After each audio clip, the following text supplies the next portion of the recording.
So episode 4 is over. We've finished traipsing around the wilds of Cork with Aidan and Fiona and baby Leela. So let's have a chat about why I picked the houses that I did for them. Okay, so the first house I want to chat about is that tailor shop in Skibbereen. Now, it was a bit near the high end of their budget at 110,000, so I understand like they would have needed a bit of money on top of that to do a bit of work on it and to get it obviously to some sort of modern habitable condition. But this is one of the things I was finding quite frequently in West Cork, is that it's actually not that easy to find affordable homes down there. It's quite a big tourist area. You know, it's even people in Cork City, when we're not even talking about American tourists or, you know, foreign tourists at all, but even Cork residents like to spend their holidays in West Cork. So, you know, prices are at a premium down there. And it's one of the reasons why I think for the other houses, you'll notice that I was trying to kind of nudge them a little bit outside of West Cork for somewhere to live. The tailor shop, really, the things that made me fall in love with it for Aidan and Fiona was the fact that it had the old shop interior at the front, which would have been a great workshop for Aidan. I mean, he could have sold stuff out of it and everything. It had a little living area to the back of it, 3 bedrooms on the first floor, and then another lofted area on the top floor. Because we have to remember here, you know, Aidan's not the only one that makes a living with his hands. Fiona does that too, and it would be lovely for her to have some sort of a space that she could call her own for work as well. When I was thinking about the tailor shop, the way I imagined living in it was like this. Okay, so you'd have workshop to the front in the old shop area.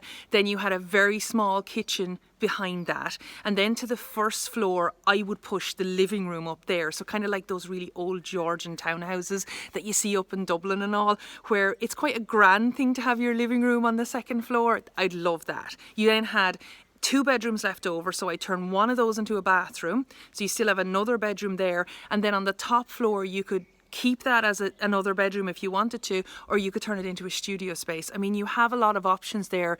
3 stories in a house gives you a lot of room. I know the garden wasn't particularly big, but I think when you live in a commercial residential combo building in a town like that, you kind of need to embrace it for what it is, which is it's town living. It's not big gardens, it's not loads of outside space. It's kind of almost like living in a really, really old apartment building where if you're lucky you have some sort of balcony area outside and you love it and you enjoy it, but other than that you spend most of your outside time around the town, you know, going out to places, in parks and stuff with your kids. And I think if you can sign up for that side of it and that way of living in Skibbereen, I think that house would have been just a fantastic option for them. Okay, so with Ballyclaw, the main things that attracted me to this house for Aidan and Fiona were things like, you know, it wasn't in particularly bad condition inside. It had things like bathrooms, it had heating, it had a kitchen to a certain degree, or at least had a kitchen in the past, which is great. You know, it had power, it had things like that. It was a lovely main street building, so you had a nice little central location. And I think for people moving out of Dublin, it's one of those things that can be really, really nice. It can make you feel not super isolated in the countryside. I know I wouldn't feel too isolated moving out into the countryside, but everyone's not like that, you know. And sometimes it can be nice to just maybe go halfway and live in a very, very small village where you still have a little bit of nightlife. You have a bit of a community quite close by. So that was what I was thinking for them. I thought they're only a couple of doors down from the pub, the community centre. There was a shop on the other side of them. They had this little bit of urban life, but then they had a good big back garden. They had a nice big workshop down the back. They really had a lot of options there that I suppose you don't really find in villages that much. You're not known to get large gardens in villages, and as well as that, that little village was quite quiet and peaceful, which is one of those things that, again, you don't really get that often. So they would have had this like best of both worlds with country living and a little taste of urban life that they could kind of cling on to after they moved to the countryside. Okay, so there are very rare occasions when I'm not going to be the person standing there shouting for the €40,000 house. And this is one of them occasions. Ballydaly, for me, I loved. I mean, the setting that it was in, like the little bridge down at the bottom of the field that you came over when you walked up the road. I mean, everything about it. It had like these little kind of chicken sheds out the back. The cottage was nice and small. Everything was just so pretty about that place.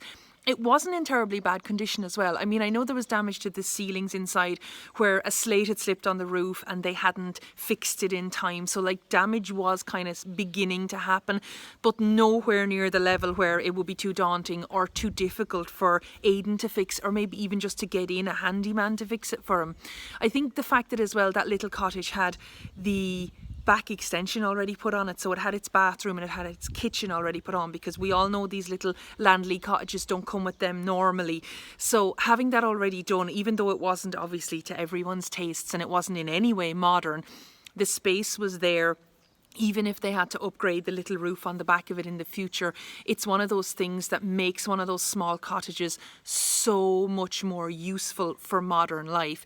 The upstairs are always small in them, the downstairs are too, so having an extension on the back of it just makes it just so much more livable. I think for €40,000, you couldn't genuinely get a better house than that. For me, I'm always looking at services being installed on a very, very cheap house, having a bit of outside space, not having a big farmyard right beside you that you have to kind of combat the noise and other people coming in and encroaching quite close to your boundary line. These things kind of cause hassle, and they can be a bit of an annoyance when you live in the countryside, especially because you've no guarantee how you're going to get on necessarily with your neighbours. But really, the house had so much going for it, and it had the lovely mature boundaries. It had a little stream. Did I talk about the stream already? I think I probably did. It's fantastic.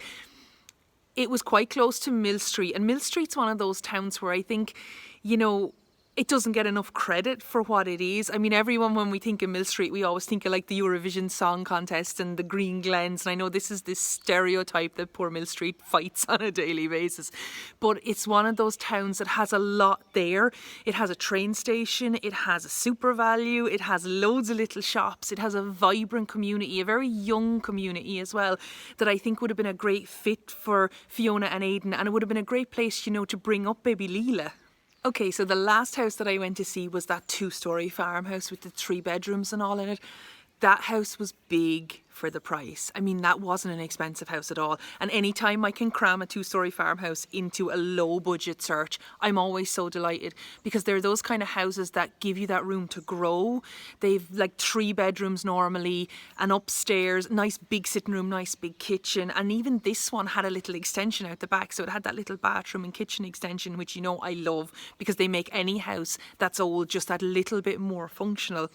And when I was there viewing that house that day, I was speaking to the owner, and he brought me around and showed me the land that was with it. So there was this fantastic plot just across the road, but there was also land down the road a little bit as well that came with it. So, I mean, even though the land you had wasn't directly in front of your garden, you had this huge amount of it across the road that kind of almost hemmed you in this little bubble of your own land.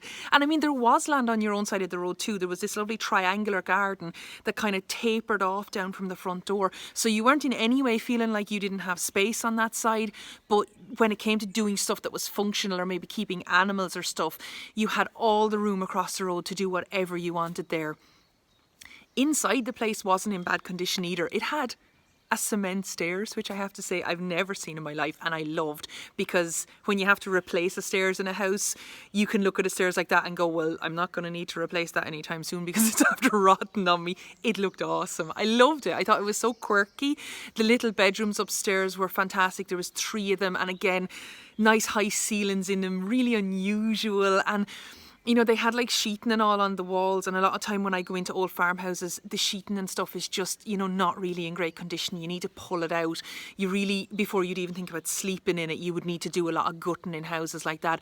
And this place, I mean, a lick of paint and stuff, and it would have been just absolutely gorgeous upstairs. It had radiators up there as well. Now, sure, it wasn't insulated or anything upstairs, but look, I live in a house that's not insulated upstairs, and it's not the end of the world, you know. You just cuddle a little bit closer, have a hot water bottle, and to be honest, you know, a couple of spare blankets on your bed, and it's really not the end of the world until you can afford to start insulating your rooms one by one. Downstairs, the place had quite low ceilings, which I think was a little bit of an issue for Aidan and Fiona. I think they're officially the tallest couple I've ever met in my whole life, and I'm quite tall, and they were towering over me as well.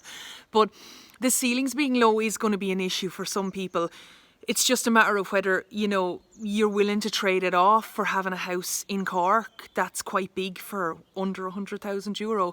And definitely I think that place was a really, really good bet. So there you have it, 4 properties that I would call cheap in what is arguably not a cheap county in Ireland to buy a house in. If you're a house hunter and you're thinking about County Cork, or if you're a Cork resident and you're struggling to get on the property ladder, you need to start looking at these cheaper houses. You need to start spreading your search out a little bit more into the northern end of the county and just open your mind a little bit. You aren't stuck to having to buy off the plans with a new house. You don't have to build a house. There are loads of these houses out there. They need to be saved, and the longer that we leave them empty, the more it's going to cost us as house buyers to save them. So get out. If they're not for sale, look them up on Land Registry, send someone a letter and ask them will they sell the house to you. It's the only thing we can do to try and get these properties saved, and I'm really hoping that I'm going to hear loads of stories back from County Cork of all of yous getting cheap properties because of me. Until next week and the next episode of the show, bye.